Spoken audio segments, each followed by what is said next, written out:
Lads, welcome back to the Kosi Arsenal podcast. My name is Kosi. We'll come back to a brand new video. We can say now that we have an attacking injury crisis. Raheem Sterling is also out for a couple of weeks according to Mikel Arteta, and he is pending further assessment.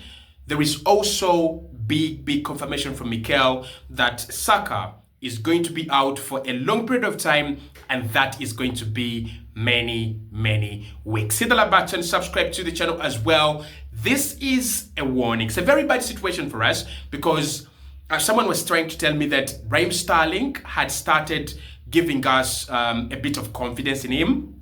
I don't think so, but it's a big warning for Mikel. It's a big warning for Arsenal for of what our season is going to be like until the end, but also a big chance for us to fix our mistakes, for us to go in January and get things done. So we're going to be diving into the injury crisis. We're going to be talking about what Arsenal need to do and possibly what Mikel Arteta is thinking about doing.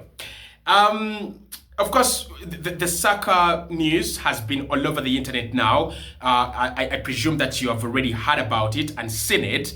We were thinking it's going to be about 4 to 7 weeks. But Mikel Arteta says it's going to be many weeks. Now, whatever that means, many weeks could be 10, many weeks could be 11, could be 12 weeks. But what I have seen is that Bukayo Saka might miss about 11, 12 games for Arsenal.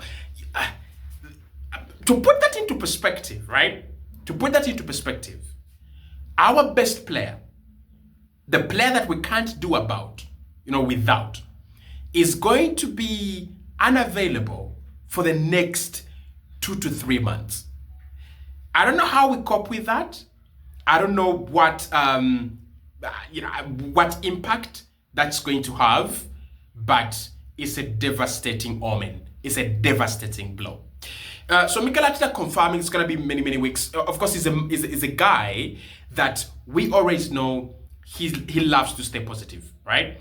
But when Mikel says many weeks, right? He's going to be out for many weeks.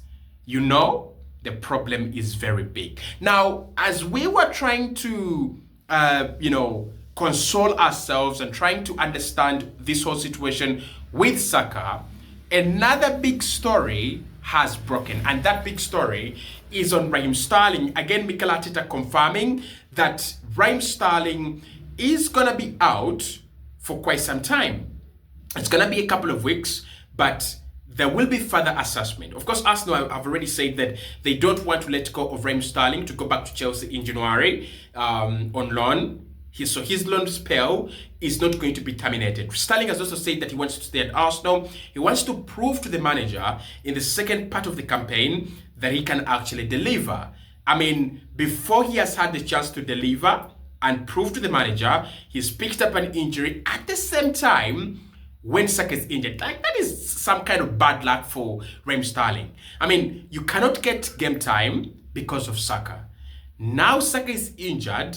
You have the chance to, prove yourself to the manager, and now you're injured too. I mean, it's just bad luck, isn't it? It's just bad luck. But what does this mean for us? And what does this mean for Mikel Arteta? And how has Mikel Arteta reacted? First and foremost, this means that Mikel right now does not have any of his natural right wingers or natural options at right wing. Martinelli looks like a lame guy when you play him in that position. Trossard, I don't want to see him there. So maybe it's Havertz, maybe it's Nwaneri, maybe it's Jesus. We are going to find out. We're going to talk about all the options that Mikel Arteta has listed.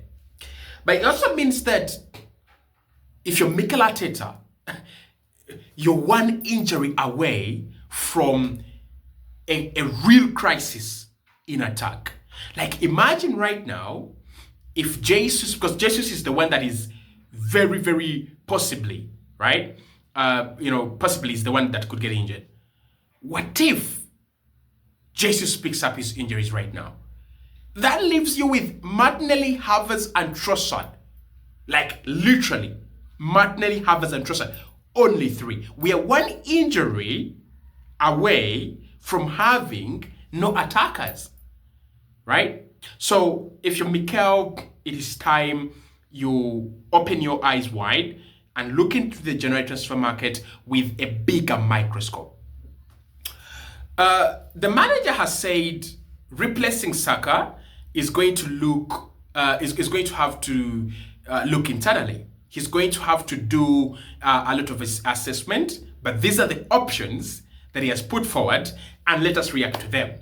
Number one, of course, he has said, Havertz, come on, like we are talking about our best player who is a winger, our best creative player, our best goal scorer is injured.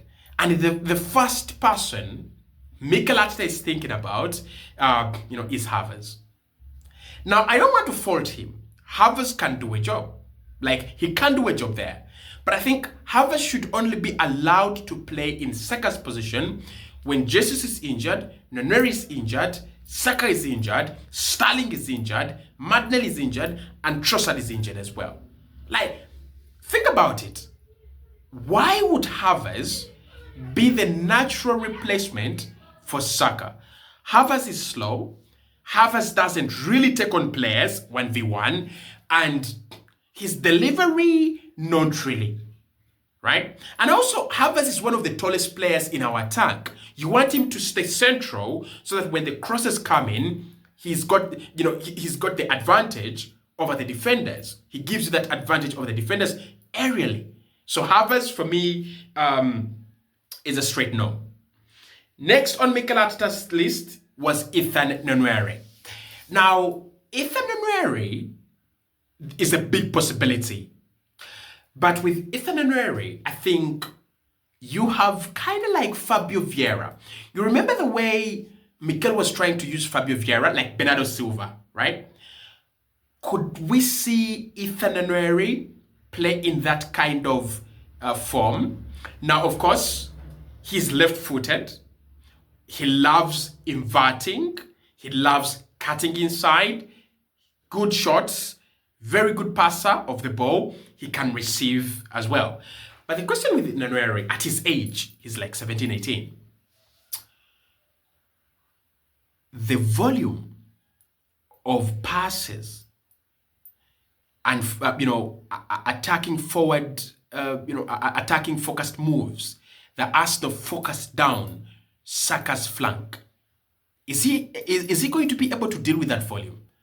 That's it. It's a fair question.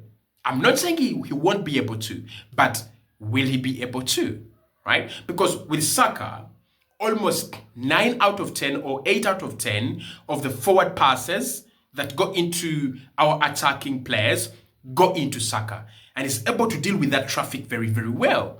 Can Ethan Nwaneri deal with that traffic at the same rate?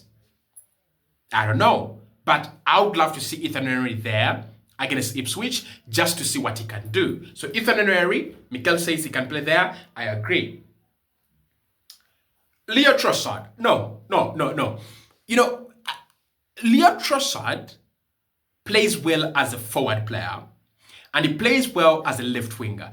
I just don't know. And he can even try to play as a left eight. I just don't know what it is with him.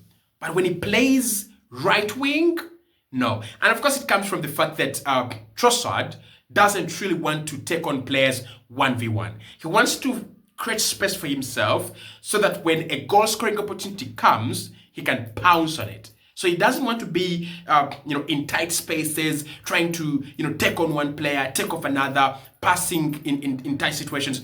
That is not Trossard. That is not what he wants to do. So no. Martinelli. With Gabriel Martinelli, I've got mixed reactions to this one. Martinelli is right-footed, so you can play him as a traditional, conventional winger on the right. But he doesn't seem comfortable playing like that. And that, of course, comes from the fact that he's played almost 3 seasons now as an inverted winger.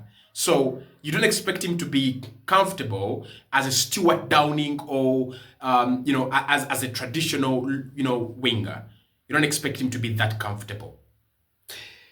So for me, it leaves us with options in the market now. We've got to go and look at the market and strongly get a guy that can actually do the job. Hit the like button, and I'll see you right in the next one.